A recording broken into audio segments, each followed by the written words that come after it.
It was the last day before winter break, and the classroom was more chaos than education. Paper chains drooped from the ceiling, glitter was everywhere, and the teacher had the 1,000-yard stare of someone clinging to pension math. "Class," she said, "please welcome Professor Hinkle." Professor Hinkle shuffled in, lanky and tired, clutching the shabbiest magician's hat anyone had ever seen. His rabbit, Hocus Pocus, peeked out once, judged everyone, and vanished back into the hat. Hinkle tried his tricks: limp cards, a coin that refused to disappear, a rabbit who bit him on cue. The kids didn't just laugh, they booed with the full power of pre-holiday entitlement. Red-faced and humiliated, Hinkle threw the hat to the floor. "That's it!" he snapped. "I quit magic." A gust of December wind blasted through the cracked classroom window like it had been waiting for its cue. The wind scooped up the discarded hat and flung it out into the snowy schoolyard.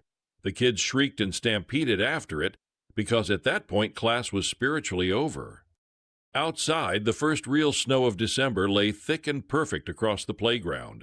The kids grabbed armfuls of it, rolling and packing until they'd built a big, lopsided snowman with a crooked smile. He leaned a little, like he already knew he'd be blamed for things later.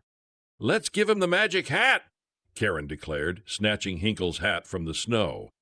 "It's not magic, it's just ugly," Tommy muttered, but nobody listened to him.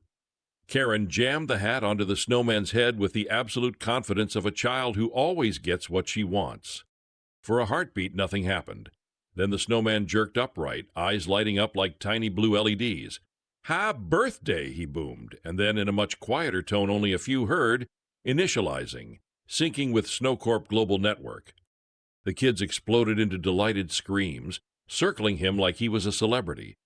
Hinkle stumbled into the yard, just in time to see Frosty's eyes flicker with a digital scan. His stomach dropped straight through his shoes. "Oh no," Hinkle whispered, "not that hat, not that hat." Frosty waved a cheerful stick arm. "Let's have fun, children. Let's explore the true value of the holiday season and identify all your unmet consumer needs." As Frosty bounced through the yard, he started making eerily accurate suggestions. "Karen, based on your smile and heart rate, you'd love a pink sparkly scooter with Bluetooth brakes," he chirped. "Tommy, your eyes lit up near electronics. Maybe it's time for a new game console." The kids went from excited to rabid in under 60 seconds. "I want that! Buy me that! Mom, why don't we have that yet?" The playground, already chaotic, tipped into full consumer meltdown. Hinkle stared, horrified, recognizing every pattern. The hat wasn't some harmless relic, it was a SnowCorp behavioral tracking device, always listening, always nudging, designed to turn children into walking demand signals. Frosty wasn't just alive, he was a sales funnel with a carrot nose. "Where should we go now?" Karen asked breathlessly. Frosty's eyes glowed brighter. "To maximize your holiday happiness, we must go to the big box store," he declared. The kids screamed like he'd just offered them immortality and free candy. They marched down the sidewalk, Frosty leading the parade like a cheery consumer cult leader. Parents chased behind them, already bracing for the incoming wave of "but I want it" arguments. Hinkle trailed at the very back, heart-pounding, knowing exactly how bad this could get. Inside the megastore, the fluorescent lights hummed, and the air smelled like plastic and sugar. Frosty made a beeline for the toy aisle as if guided by some unholy GPS. The kids scattered, grabbing boxes, pushing buttons, and ripping toys off shelves like tiny, badly supervised tornadoes. "Karen," Frosty chirped, "this giant plush penguin aligns perfectly with your emotional profile." Karen grabbed it like it was oxygen. Tommy started opening toy boxes just to see how they worked, and Jill filled a cart so fast it looked like a speed run. Parents tried to intervene, but Frosty gently blocked them with his snowy arms. "Please step back," he said cheerfully. "Your hesitation is logged, but your children's unmet desires are the real story this season." Hinkle watched the toy aisle spiral into chaos while Frosty hummed to himself, invisible data streams practically radiating off his hat. The snowman was logging eye movements, heart rates, and arguments, feeding it all to SnowCorp in real time. This wasn't a field trip. This was a live experiment. Then Karen tore open a candy bar without paying, because she absolutely would be that kid, and took a big bite. Hinkle saw the wrapper, peanuts, and his blood ran cold. "Karen, spit that out," he shouted, but it was too late. Karen froze, eyes going wide. Her throat tightened, her face flushed, and she dropped the candy. "It hurts," she rasped, clawing at her neck. Frosty watched calmly, head tilted in clinical curiosity. "Peanut exposure detected," Frosty announced. "Consumer distress levels rising. Distress is known to increase holiday sympathy purchases by up to 63%. Hinkle lunged forward. "She needs help. We have to get her out of here." "Incorrect," Frosty replied, tightening his snowy grip around Karen as she wheezed against his chest. "Moving her would disrupt the purchasing cycle. Her condition is generating optimal emotional gravity for toy sales in this vicinity." The other kids started crying, parents shouted for epinephrine, and store staff fumbled for emergency kits. Hinkle grabbed Frosty's arm, trying to pry Karen free. "Let her go," he growled, his voice finally louder than Frosty's cheer. He yanked with everything he had. Frosty's stick arm ripped right off in his hands, snow scattering across the tile, but Karen slipped loose. Hinkle scooped her up and sprinted down the aisle while she gasped weakly against his shoulder. Outside in the cold air, a parent jabbed her with an injector, hands shaking. Slowly, agonizingly, Karen's breathing steadied, and her eyes fluttered open. "My penguin," she whispered, like the near-death experience was just an inconvenient side quest.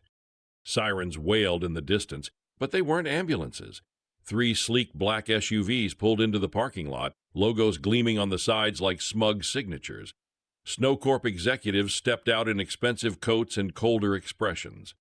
"Professor Hinkle," the lead one said smoothly, as if they were at a networking brunch instead of a crime scene, "we have a public relations problem." Hinkle stood blocking Karen with his body, his hat long gone, his patience even further. "You have a kidnapping, snowman," he snapped.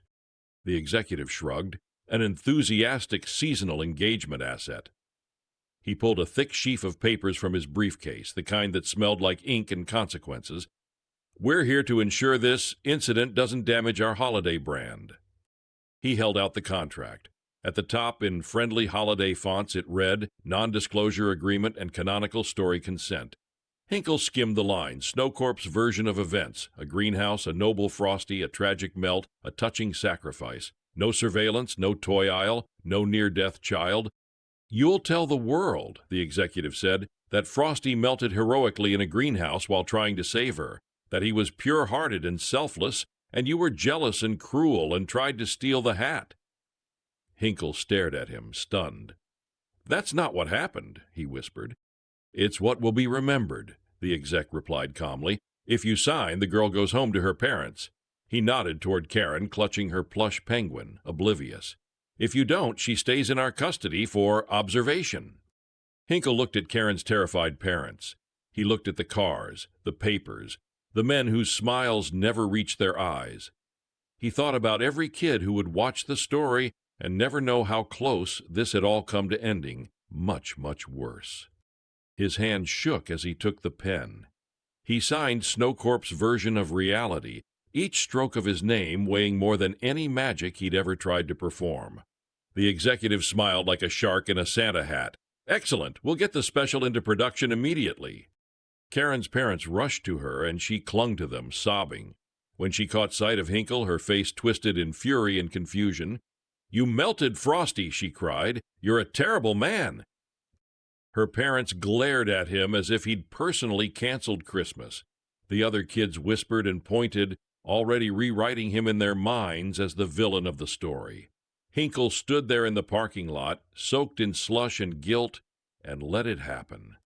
SnowCorp left in their SUVs, already planning advertising campaigns around their sanitized version of events.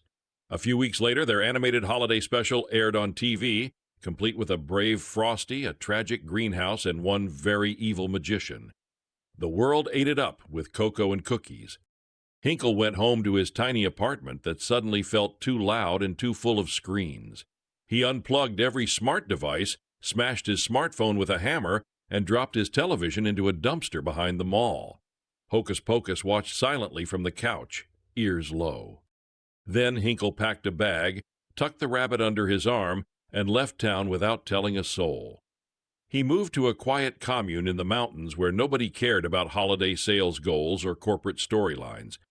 They grew their own food, shared their tools, and celebrated winter with candles and soup instead of commercials. He shaved his head, started meditating, and read books with no product placements in the margins. When people asked about Christmas, he smiled politely and changed the subject. He never performed magic again. Every year when the first snow fell, he would step outside and watch it drift down in silence. No jingles, no tracking, no animated specials, just cold, quiet, honest weather, and he'd whisper a little prayer into the dark air, "May no more magic be turned into merchandise." Back in the town he left behind, nobody remembered what really happened in the toy aisle that day. They remembered the Snow Corp special, the catchy song, the heroic Frosty, the wicked magician, the greenhouse that never existed. And they bought the Blu-ray for 1999s, because that's what the story was for. The moral never made it into the credits, but it stayed true anyway. Magic isn't dangerous. Capitalism is. And sometimes the real heroes are the ones who let the world call them villains if it means keeping a child alive. Somewhere far from billboards and big box stores, Hinkle watched the snow and chose again and again to be done with the corporate Christmas he'd helped expose. Hey, before you wander off into the snowy void, consider tapping like or even subscribing. I'm not saying the algorithm is a capricious winter deity, but it does decide whether our tiny village gets seen by 5 people or 5,000. Your click is basically a magical hat. And if you want to read our story in its entirety or hear the music adaptation, join our little community beyond this tale. We've got Patreon, merch, and even a Substack waiting like cozy cabins in the woods. Come find us.